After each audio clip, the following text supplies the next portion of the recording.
Hello everyone, and thanks for streaming with us in Afghan Voice Agency on June 26. President Ashraf Ghani and Abdullah, chairman of the High Council for National Reconciliation, on Friday met with US President Joe Biden at the White House, a key meeting that happens amidst a fragile security situation in the country as the international troops are leaving.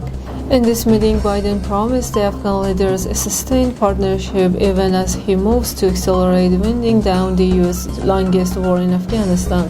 While Biden vowed that the U.S. was committed to assisting Afghanistan, he also insisted that it was time for American military to step back, according to Associated Press report. Afghans are going to have to decide their future, Biden said in brief remarks at the start of his meeting with the Afghan leaders. He did not elaborate more about a sustained partnership with Afghanistan. President Ghani and Chairman Abdullah also met at the Pentagon with the U.S. Defense Secretary Lloyd Austin before their meeting with U.S. Defense Secretary Lloyd Austin in a meeting with Afghan President Ashraf Ghani in Washington stated the United States remains committed to continuing to provide critical security assistance to the Afghan National Defense and Security Force. Ahead of his meeting with Biden, President Ghani met with U.S. House Speaker Nancy Pelosi.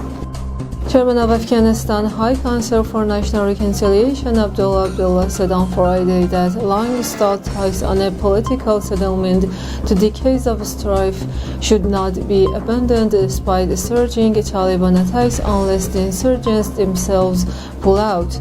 I think we shouldn't shut the door unless it's completely shut by the Taliban, Abdullah told Reuters in an interview. We can't say no to talks despite a lack of progress or in spite of what's happening on the ground.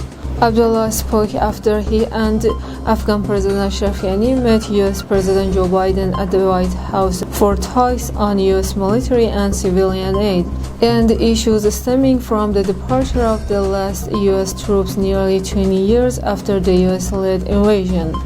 The United States is expected to keep roughly 650 American troops in Afghanistan to provide security for diplomats after the main U.S. military force completes its withdrawal, which is said to be largely done in the next 2 weeks, U.S. officials told the Associated Press on Thursday. In addition, several hundred additional American forces will remain at the Kabul airport potentially until September to assist Turkish troops providing security as a temporary move until a more formal Turkey-led security operation is in place, the officials said.